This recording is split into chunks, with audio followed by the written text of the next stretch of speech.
جسے کہنی چاہیے مذہبی تبدیلی یا کوئی دین کی طرف رجحان ان کا نہیں ہو گیا تھا، بلکہ انہوں نے اس کو سیاست کے طور پر استعمال کیا ہے. یہ ننگے پیر بازاروں پہ جانا یا مدینہ میں اترنا اور ہر وقت مدینہ کا نام لینا، لیکن یہ ہے کہ جو عملی طور پر انہوں نے کیا ہے وہ کھل کھل کے سامنے آ رہا ہے. صرف ایک بات ہی جو ہے وہ کہ بھئی مدینہ والوں کی گھڑی ان کی بھیج دینا اور جتنے بھی ان کے تحائف انہوں نے لیے وہ سب بھیج دیا.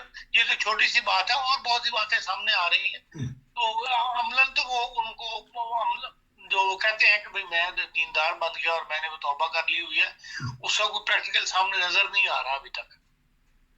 ایک الزام آج کل اور لگایا جا رہا ہے کہ ان کا اور طالبان کا جو دہشت گردی کر رہے ہیں ہمارے شمالی علاقہ جات میں، آپس میں گٹھ جوڑ تھا. کل بلاول بھی بول رہی ہیں، دوسرے سیاستدان بھی بول رہے ہیں. تو کیا بیچ میں کھچڑی پک رہی تھی؟ جنرل فیض کا نام دیا جاتا ہے. اگر ان باتوں کے اوپر پاک فوج کی بڑی نگاہ ہوتی ہے جی، اگر ان کا کوئی ایسا لنک آپس میں ہوتا تو وہ پاک فوج یقیناً کبھی بھی ان کی فیور نہ کرتی. جی، اس معاملے میں جو پالیسی فوج کی رہی ہے وہ خود تو یقیناً انہوں نے بعض سٹیجوں کے اوپر طالبان کو فیور کیا ہے یا طالبان کو سپورٹ کیا ہے، لیکن انہوں نے کبھی بھی سیاستدانوں کو ان معاملات میں سپورٹ کرنے کی اجازت نہیں دی، اور افغان پالیسی پہ اپنا کمپلیٹ انہوں نے کنٹرول رکھا ہے. اور جب فوج کو نقصان پہنچنا شروع ہو گیا تو پھر فوج بھی طالبان سے پیچھے ہٹ گئی تھی. ایک وقت میں سپورٹ کیا انہوں نے، لیکن جب تک خود پاک فوج پہ حملے شروع کر دیے، طالبانوں کے گروپ 3-4 گروپ بن گئے اور آپس میں ان کی لڑائی شروع ہو گئی، ان کا بدلہ انہوں نے پاک فوج سے لینا شروع کر دیا. تو اس کے بعد پاک فوج جو ہے انہوں نے اپنی پالیسی ان کے بارے میں بڑی محتاط رکھ لی تھی. جہاں تک شروع کی پالیسی ہے وہ باہر رشیا کے ساتھ مقابلہ تھا یا اس زمانے میں اور پالیسی تھی، لیکن آج کل جو پالیسی ہے اس میں تو صاف پتہ لگ رہا ہے کہ بھئی پاکستان اور طالبان کے تعلقات جو ہے وہ خراب ہے. کوئی ان کی جو گفت و شنید تھی وہ کامیاب نہیں ہو سکی، اور جو کچھ اب طالبان نے بیان جاری کیا ہے اس تو کھلی وارننگ ہے ایک قسم کی. میں تو سمجھتا ہوں وہ خط آپ نے بھی پڑھا ہوگا، خراسانی کا جو خط وائر ہو رہا ہے اس میں اس نے صاحب پاکستان کو کھلی دھمکی دی ہے، ایک جنگ کی صورتحال میں پاکستان جانے والا ہے اور یہ خاموش ہو کر نہیں بیٹھیں گے طالبان. اور اسی لیے پاک فوج نے بھی یہی فیصلہ کیا، جو قومی سلامتی کا میٹنگ ہوئی ہے اس میں بھی انہوں نے کھل کے کہا کہ اب کوئی گفتگو والی بات نہیں ہے، بلکہ اب دوبارہ جو ہے ان کے ساتھ مقابلہ کیا جائے گا طالبان کے ساتھ. تو جو پالیسی اب سامنے آ رہی ہے اس کی جو خطرات بڑھ رہے ہیں ملک کے اندر، کیونکہ یہ ملک میں بہت زیادہ پھیلے ہوئے ہیں، ان کے جو گروپس ہیں، ان کے جو ہمدرد ہیں وہ بہت زیادہ ہیں، اور ان کے اوپر بھی حکومت کو نگاہ رکھنی چاہیے. لیکن بدقسمتی ہے کہ وہ ہمارے وزیر اعظم صاحب نے کل ہی بیان دیا ہے کہ جتنے بھی مدرسے ہیں یہ این جی اوز ہیں، اسلامی این جی اوز ہیں. اس قسم کی باتیں کریں گے تو ان سے ان کی حوصلہ افزائی ہوتی ہے.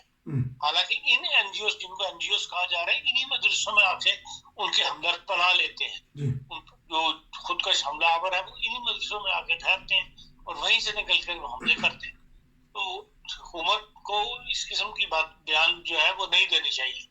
اگر آپ کھل کے مخالفت نہیں کر سکتے تو خاموش رہنا زیادہ بہتر ہے، بجائے اس کے کہ ایسے بیان دیے جائیں جس سے ان کو سپورٹ حاصل ہو. یہ پتہ نہیں حکومت پاکستان کو کب عقل آئے گی. جی، گزشتہ 8 مہینے میں وہ شہادتیں ہوئی ہیں ہمارے افسران کی، ہمارے جوانوں کی، کہ اس سے پہلے بہت کم دیکھا گیا ہے. تو ادھر سے آپ نے کہا ہے کہ جو ہماری 2 روزہ کانفرنس ہوئی ہے، کیا پھر یہ افغانستان میں گھس کے ان کو ماریں گے، یا کیونکہ باڑھ کا بھی کوئی نتیجہ نہیں نکلا، سیکورٹی ادارے بھی وہاں کمزوری دکھا رہے ہیں، تو کیا وجہ ہے کہ دہشت گرد جو آ کے شہید کر جاتے ہیں، دہشت گردوں کا کم نقصان ہو رہا ہے جانی، اور جو ہمارے پاک فوج کے جوان ہیں یا سیکورٹی ادارے ہیں یا سول ہیں وہ زیادہ شہید ہو رہے ہیں، نقصان ان کو ہو رہا ہے؟ دیکھیں ان کے حملوں کی 2 نوعیتیں ہیں. ایک تو یہ ہے کہ یہ وزیرستان، جنوبی یا شمالی وزیرستان میں یا کرم ایجنسی کے ساتھ مردان کے علاقے میں، کوہاٹ کے علاقے میں وہاں حملے کر کے تو یہ پاک فوج کے اوپر راتوں کو حملے کر دیتے ہیں یا سرنگیں بچھا دیتے ہیں، بارودی سرنگیں وغیرہ. ایک تو وہ نقصان ہے، اس کی طرف سے فوج زیادہ الرٹ ہوگی پہلے کی نسبت. اور دوسرا جو ہے وہ ملک کے اندر جو انہوں نے گڑھ قائم کر لیتے ہیں. اپنے پاس ادارے تو نہیں کہنا چاہیے لیکن ان کو ایسے سپورٹر مل جاتے ہیں جہاں یہ اکٹھے ہو جاتے ہیں اور آگے کی پلاننگ وغیرہ کرتے ہیں. تو اس طرف پاک فوج کا جو ہے وہ مقابلہ کرنا پڑے گا. اور وہ اس وقت تک جب تک کہ حکومتی ادارے ان کے ساتھ تعاون نہ کریں, جو سول ادارے ہیں, جو پولیس ہے, یہ وہ ہے, وہاں تو پاک فوج لازماً انہی کے ساتھ ہی ان کی مدد کے ساتھ ہی حملے کر سکتی ہے نا. جو بارڈرز ہیں وہاں پر تو پاک فوج انڈیپینڈنٹ اپنا خود اقدام اٹھا سکتی ہے, لیکن جو اندرون کے اندر اس قسم کی پلاننگیں ہو رہی ہیں یا گروپ بن رہے ہیں, ان کو جو ختم کرنا ہے وہ ظاہر بات ہے کہ سول قانون اور سول اداروں جو ہے ان کی مدد کے ساتھ ہی فوج کامیاب ہوگی. تو بہرحال یہ ایک خطرہ جو ہے پاکستان کے اوپر سر اٹھا رہا ہے, جس کے معاملے میں حکومت ابھی اتنی سنجیدہ مجھے نظر نہیں آتی اور کوئی سیاسی جماعت بھی سنجیدہ نظر نہیں آتی. ان سارے معاملات کا حل یہی ہے کہ تمام ایک مل کر اس معاملے کو تمام سیاسی قوتیں اپنے سیاسی اختلاف بڑھا کر اور پھر اس کے اوپر سوچیں کہ اگر یہ ملک کی سلامتی کو جو خطرات نئے سامنے آ رہے ہیں ان کو پر کیسے قابو پانا ہے. ملکی سلامتی کو ایک بڑا خطرہ خان صاحب آ رہا ہے کہ ڈیفالٹ ہونے کا خطرہ ہے, جس طرح آپ نے چند مہینے پہلے بھی بتا دیا تھا. یہ اس کی نشانیاں ہیں کہ مارکیٹیں بند کر دی جائیں, بجلی کی بچت کی جائے, یا جو بھی کل وزیر دفاع نے پریس کانفرنس کی ہے. تو کیا محسوس کر رہے ہیں کہ آیا ان کا IMF کے ساتھ معاہدہ ہو جائے گا اور معاہدے کے بعد بھی یہ خطرات سلامتی کے منڈلاتے رہیں گے؟ کیونکہ قومی سلامتی کمیٹی کا جو اجلاس ہوا ہے اس میں دو ہی چیزیں رکھی گئی ہیں, دہشت گردی اور مالی معاملات. کیا دیکھ رہے ہیں آنے والے دنوں میں پاکستان کے حالات؟ اور پیسہ تو ہے نہیں ان کے پاس. دیکھیں ابھی ڈیلی آبزرور جو ہے کراچی میں, بزنس آبزرور, اس میں مضمون شائع ہوا ہے جس میں انہوں نے پاکستان کی 20 بڑی کمپنیوں کے نام لکھے ہیں. ان کے جو لیٹر ہیں اس کو اسٹاک ایکسچینج کراچی کے نام, وہ خط تک شائع ہو گئے ہیں. اور جس میں انہوں نے صاف بتا دیا کہ ہم اپنی پروڈکشن بند کر رہے ہیں. کوئی کم کر رہا ہے, کوئی پروڈکشن بند کر رہا ہے. ٹویوٹا ہے, سزوکی ہے, یہ بڑی بڑی کمپنیاں, کیمیکل کمپنیاں ہیں. یہ جو عام ٹیکسٹائل کمپنیاں ان سے یہ بہت بڑی بڑی کمپنیاں, ان کا ہزاروں لوگ ان میں کام کرتے ہیں. اور یہ اپنی پروڈکشن جو ہے پاکستان میں سمیٹ رہی ہیں. اس کی وجہ یہی ہے کہ ان کے پاکستان کی حکومت کے پاس حالات اتنے خراب ہیں کہ ان کو جو چیزیں امپورٹ کرنے کے لیے, جو را مٹیریل امپورٹ کرنے کے لیے LCs کھولنی ہوتی وہ کھولنے کی اجازت نہیں دی جا رہی. کل کے اخبار میں اشتہار تھا ہاف صفحے کا مرغی کھانے والے کو کہ ان کی غذا جو انہوں نے امپورٹ کی ہوئی ہے پچھلے کچھ عرصے سے وہ ڈیمیج پڑ رہا ہے ان کو کراچی کے اندر, کہ وہ LC جو ہے وہ اس کو بحال نہیں کر رہے. ان کی LC جو کھلی تھی اس کو پیمنٹ نہیں جا رہی ان کی, اس لیے کہ فارن ایکسچینج نہیں ہے پاکستان کے پاس. تو معاشی طور پر تو بہت برے حالات ہیں اور یہ حالات مزید خراب ہوں گے اگر بڑی بڑی کمپنیوں نے اس طرح بندے نکالنے شروع کر دیے تو مزید بے روزگاری بڑھے گی اور ملک کے حالات مزید خراب ہوں گے. لیکن اس طرف ابھی تک کوئی سیاسی جماعت یا سیاسی لیڈرشپ سوچنے کی طرف نہیں آئی. خالی حکومت اس کے اوپر قابو نہیں پا سکتی. اس کے لیے لازمی ہے کہ تمام ادارے جو ہیں, چاہے وہ انڈسٹریل ادارے ہوں, چاہے وہ صنعتی ادارے ہوں, چاہے وہ معاشی ادارے ہوں, اور چاہے وہ یہ آپ کے اکنامکس کے ادارے ہوں, بینکنگ ہے, پھر سیاستدان ہے, یہ سارے ساتھ جوڑ کر مل بیٹھیں اور ملک کی سلامتی کے لیے ایک ایسا فیصلہ کریں جس سے ملک آگے کی طرف چلا جائے. IMF جو کچھ دیتا ہے وہ چند مہینے کے لیے دیتا ہے. IMF ایک دم آپ کو پیسہ نہیں دیتا, ایک تو ہر 3 مہینے کے بعد وہ قسط دیتا ہے اور 3 مہینے کے بعد وہ پھر نئی شرائط سامنے رکھ دیتا ہے. اور وہ سارا IMF کا پورا 1 سال کا پلان جو ہوتا ہے وہ صرف اسی سال تک کے لیے ہوتا ہے.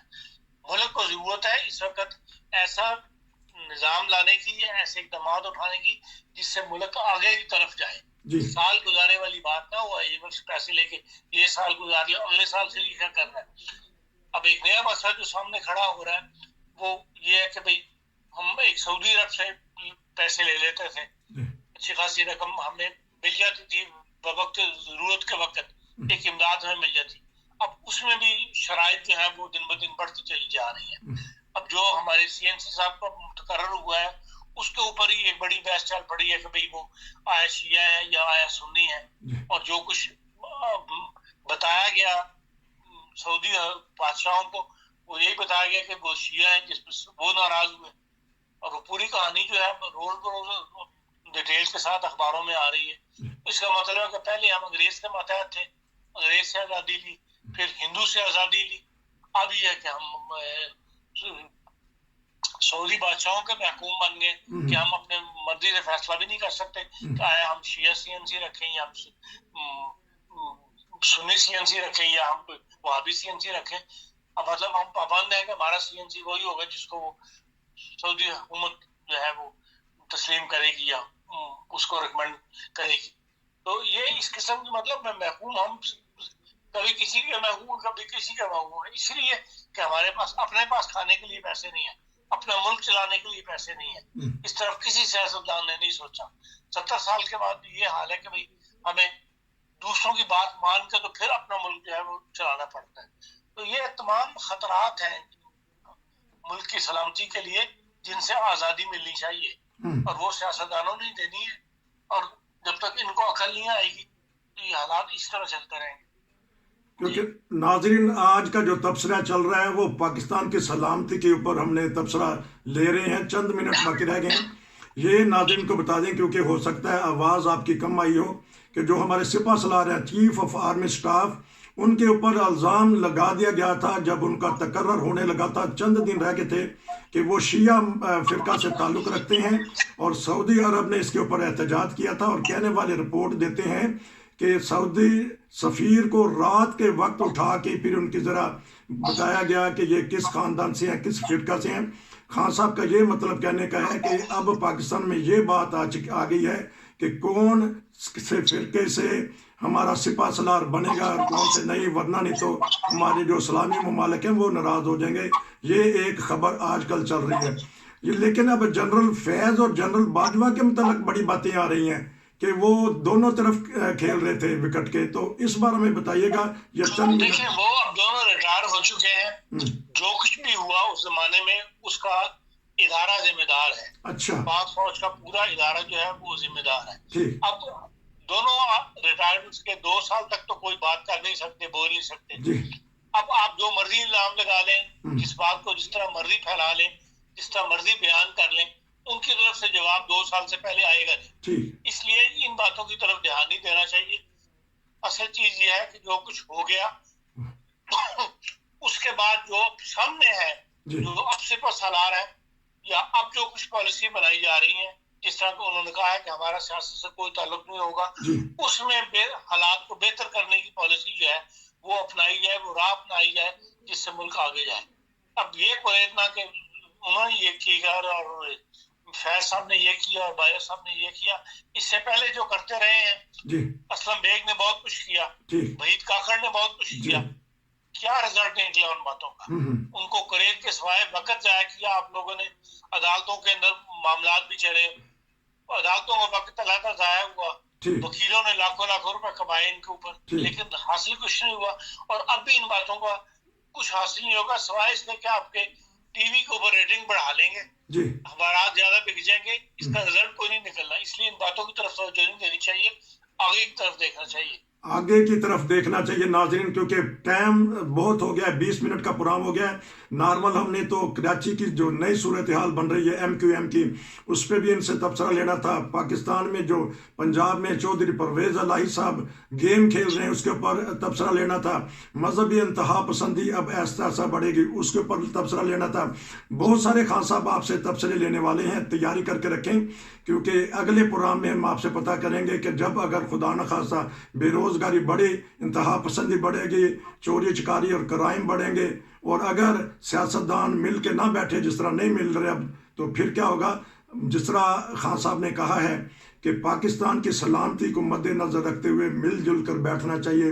تو ہمیں چاہیے، کوشش یہ کرنی چاہیے کہ ایسے تبصرے کیے جائیں جس میں ملک کی سلامتی کا ذکر ہو. آپ کا بہت شکریہ، انشاءاللہ پھر ملیں گے. نصیر کو اجازت دیجیے. ناظرین سبسکرائب کرنا نہ بھولیے گا، ہم بہت اچھے اچھے تبصرے آپ کو دیتے ہیں، پروگرام دیتے ہیں، ان کو دیکھیے گا، دوسروں کو بھی بتائیے گا. السلام علیکم.